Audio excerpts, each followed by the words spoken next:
Every culture has a nightmare figure, a whisper in the dark, a presence that reminds us to obey or be taken. But in Latino folklore, there is one shadow that is less a monster and more a tool of terror shapeshifter, who knows your deepest, darkest fear. He is El Cuco, and once you know his name, he might start to know you.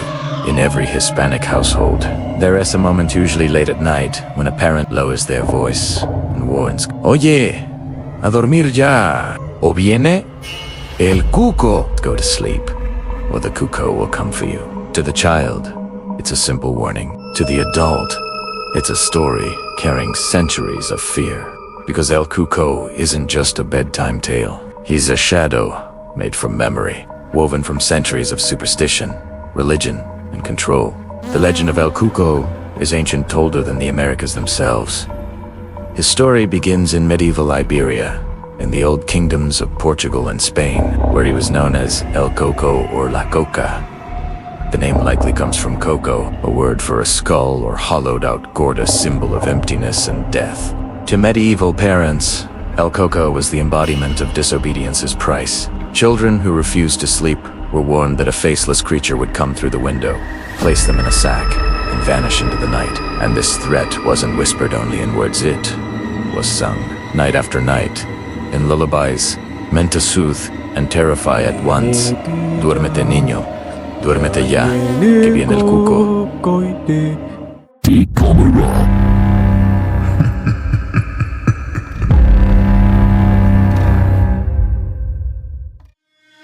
Sleep, child. Sleep now, or the Cuco will come and eat you. When Spanish colonizers crossed the Atlantic, they brought their saints, their swords, and their shadows. And the Cuco came with them, reshaped by native and African beliefs into something far more fluid, far more personal. El Cuco, the shapeless shadow that watches. What makes El Cuco truly terrifying is not what he is, but what he can become. He's not a monster you can describe. He has no fixed form. He's a reflection, a living mirror of your worst fear. To a child, he might be the eyes glowing under the bed. To an adult, he might be the voice whispering from the closet door. He is the breath on the back of your neck when you know you're supposed to be alone. El Cuco doesn't need to chase you. He doesn't need to kill you. He just needs to watch and wait until you disobey, because once you do, he finally has permission to step from the shadows. Centuries have passed. The old villages are gone. But El Cuco never left. He just learned how to hide in modern light. Now he lives in the glow of screens in the black corners of bedrooms, lit by phones at 2 a.m. In whispered voice messages sent by tired parents, still warning their children to behave, or else. For some, he's the creak in a cheap apartment's hallway. For others, he has the glitch in a video call when the screen flickers a face that is not yours, watching for just a second too long. He doesn't need the sack or the window anymore. He slips through pixels, through static, through every story we tell ourselves to fall asleep. And though most laugh at his name now, every once in a while, someone swears they saw him, a dark outline reflected in a turned-off television, or a shadow moving against the light. El Cuco adapts because fear always finds a way to survive. El Cuco isn't just a story. He's a memory of how fear was used to protect us and to control us. For generations, parents whispered his name not out of cruelty, but out of love. Dressed in darkness. Obey, they said, or the shadow will come. It was a way to keep children close, to make them sleep before the cold night or the world outside could harm them. The fear became tradition, and the tradition became truth.